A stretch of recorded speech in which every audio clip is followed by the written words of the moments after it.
Greetings, my dears, in love and light. I'm Nikki Sutton. The Hermetic principle of rhythm. Everything flows out and in. Everything has its tides. All things rise and fall. The pendulum swing manifests in everything. The measure of the swing to the right is the measure of the swing to the left. Rhythm compensates. The Kabbalion. So let's take the first part of that quote and see if we can draw some meaning from it and how it applies to us as well. So everything flows out and in, everything has its tides, all things rise and fall, the pendulum swing manifests in everything. So what does this mean? It's talking about the nature of our reality, how everything occurs on a rhythmic cycle, how things tend to repeat themselves. It's a bit like reality is based on an algorithm. If you imagine that we are living in one infinite being, which is, you could call God perhaps, and it's information based, we perceive it as being energetic, of course, because atoms are comprised of energy, aren't they? Particles of energy. But scientists believe, many do anyway, that it's an information-based reality, a bit like a simulation or a program. Now, if reality is based on some kind of super advanced program, highly, infinitely intelligent, more like a living being that we can't even comprehend, if this is so, then it might have rhythms going on. And many believe that the purpose, or one of the purposes of life, of incarnations, is to learn and experience for the purpose of ascension, so that our consciousness can evolve and grow. Therefore, if reality, and information-based reality, was based on rhythms of things repeating over and over again but with slight differences, then this creation, this one infinite being, this infinite program, would get to know outcomes of every possibility. So if things repeated like a civilization rises and then it falls, and then another one rises and then it falls, creation, this one infinite being, would get to know what happens each time with minor variations or larger variations. So many believe that this one infinite being, everything being energetic, everything being made up of atoms and empty space, all is energy, even the empty space is believed to be energy, that we are all part of this one being. We all share its energy. So us all being points of consciousness within this one infinite creator or God or source or being or program, within this one infinite being, we all are part of it, each of us, plus everything you see around us, every object, every plant, every animal, every rock, everything is all part of this one being, all sharing the same information. Then it makes sense, the principle of rhythm, the Hermetic principle of rhythm, that things repeat in rhythmic cycles as the program repeats itself for its own learning and experience. So creation, the one infinite being, is likely experiencing itself through each of us. It's experiencing itself because it is everything. So it plays these cycles over and over again. It's all about cycles too, you see.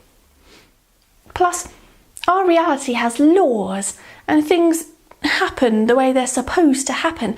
So tides flow out and in. They wouldn't flow out and in and then vanish for a bit and then come back and then fly away and then come back and then dematerialize and never come back. Things exist according to laws which repeat themselves because those are the laws. That's the way it is. So because there's laws, for example, Newtonian laws, which are the symptoms of our reality, the way our reality manifests itself in physical form, and because there's laws and because the creation is running these rhythms and cycles over and over again to see what every variation is like, that is why it says the pendulum swing manifests in everything. The repetition, the rhythms, the cycles manifest in everything. So it says that these pendulum swings, these rhythms occur between two poles which exist in accordance with the principle of polarity. So please see my previous video on the Hermetic principle of polarity, because this is quite related to the principle of rhythm. In fact, all the Hermetic principles are kind of interwoven and interlinked, because the principle of rhythm, it tends to swing between the two poles. For example, a person's mood, they might be quite happy, but inevitably they might become quite sad, and the measure of the swing in one direction is the measure of the swing in the other direction. So if you become very happy, it's possible you'll become very sad at some point. It might be in the near future, it might be in the more distant future, or maybe in the past, but the swing there is sort of equal. So if you're becoming a little bit sad, you might become a little bit happy. So that's what it's saying, that the swings are kind of a measure of each other. So someone's mood tends to swing rhythmically between two poles. And the same with other rhythms in our reality. For example, day and night, and hot and cold, and summer and winter, things like that. The swinging between the dual poles. So how can we bring that bit into our reality? Well, a good thing to do is kind of to release resistance, because it seems to be a law of our reality then that things happen rhythmically, and these rhythms occur like our moods and things like that, and things that occur in reality, something good will happen, something more negative will happen, and opposites seem to keep happening if you observe things as you go through life. So the key is to release resistance, because this kind of thing tends to happen as it's a law of our reality. And if we're constantly resisting what's going on all the time and saying no, no, no to everything and fighting against everything, if we have more acceptance, which is the opposite of resistance, acceptance, and work from a place of yes rather than a place of no, releasing resistance means that we can work with our reality better and manifest better. All the time we're putting up resistance, that's negative emotion, and we're manifesting more negatively. If we accept these rhythms in reality, these variations that happen, then we can work with them more seamlessly. This law is manifest in the creation and destruction of worlds, the rise and fall of nations, in the life of all things, and finally in the mental states of man. So some examples of rhythms are: you are born and it swings to death eventually, day and night, inaction and reaction. Fashions tend to swing backwards and forwards, governments rise and fall. Nations rise and fall, as I said. Poor and rich, you can swing between poor and rich. So for example, if you spent one part of your life poor, there's absolutely no reason that, due to the principle of rhythm here, that you couldn't spend the rest of your life rich. It just depends on what blockers you're putting up towards that and whether it will manifest for you. Maybe see my video on money blockers and how to get rid of them. So it points out in the Kabbalion that the principle of rhythm applies to the mental states of man. And it also points out that we can learn to use it rather than be used by it. So by becoming conscious of what's going on and becoming conscious of our natural mood rhythms and also our physical bodily rhythms like hormones and things like that, all the rhythms that go on in our mind and our body and our spirit, by being aware of these rhythms, we can learn to use them rather than being used by them, i.e. being swept up in them and then controlling our lives. So we can take a rhythm, let's say a bodily cycle. Let's say part of the month we're feeling a little bit more relaxed and tired, and another part of the month we're feeling a bit more energetic. So you could use the energetic part and transmute it into good works or outputting something or doing some exercise, and the more relaxed part, instead of fighting against that when you're feeling a bit more tired, you could use that for doing some reading and catching up on some more relaxing things that don't take too much effort. So that way we can amend our lives to use these natural rhythms and cycles. and also with our mental moods. Let's say sometimes we're feeling happy and joyful. Great, we can experience doing some happy and joyful pastimes. If other times we're feeling angry or down or depressed, we can transmute that into maybe something creative or into some sports, like some contact sports or something. We might be quite good at it then. Or doing some cardio. You can transmute the different rhythms in our moods into different activities. So instead of being used by them and feeling down and resisting it, don't resist it anymore. Accept it, which will make it easier anyway, and then transmute it into something useful. It says as well about the principle of rhythm to do with mental state is that the swing of the pendulum occurred on the unconscious plane and the conscious plane was not affected. So it helped raising the ego above the vibrations of the unconscious plane of mental activity. So it's saying that by becoming conscious of our own rhythms and cycles mentally and physically and raising it to the conscious level there rather than just happening to us, that's how we can work with it rather than against it. We can also take some comfort from the principle of rhythm as well, because sometimes we wonder, why do bad things happen to us? Why do things happen that we feel like we don't deserve?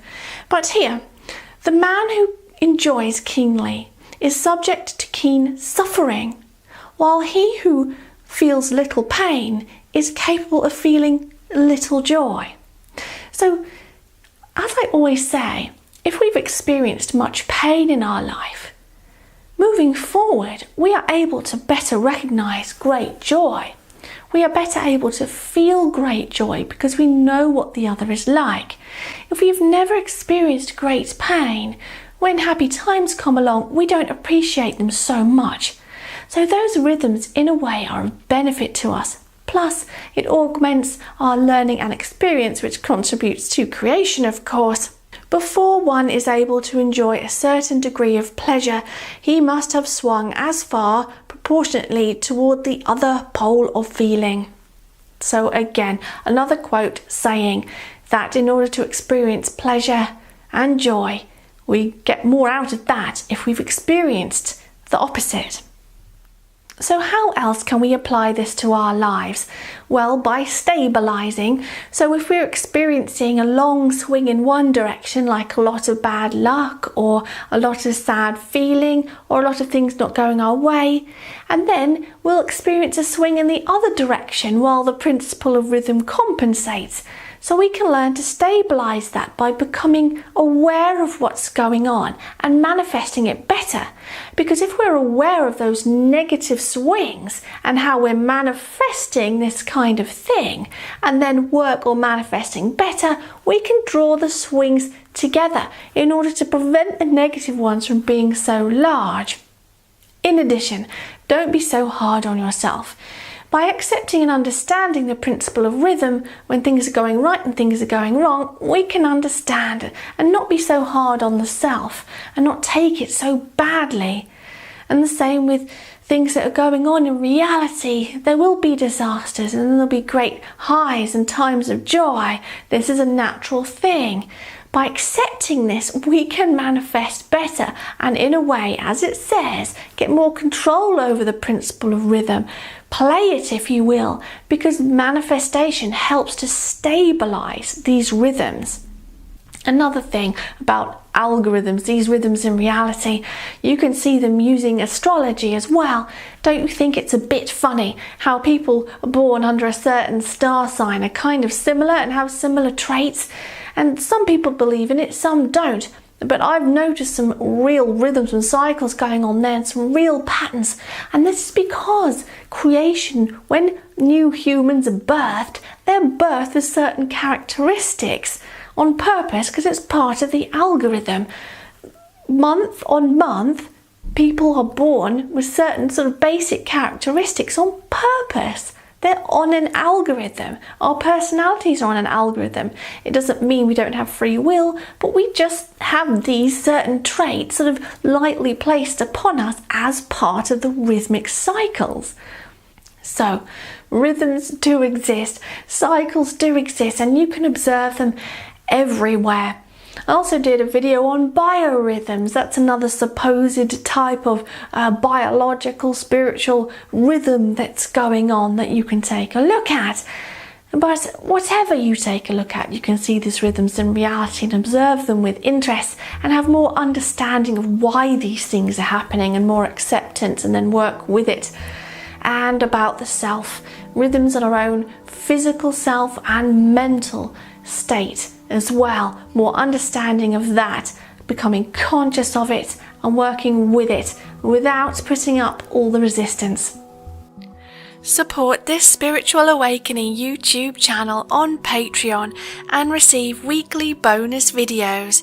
You can also choose to receive spiritual guidance via email or spiritual sessions. So let me and others know what you think about the principle of rhythm and your own rhythms in reality in the comment section. Supporting each other is great. And remember to click subscribe if you're not already a subscriber to receive regular spiritual inspiration on your journey through life. Like and share also, because they're raising the mass vibration together.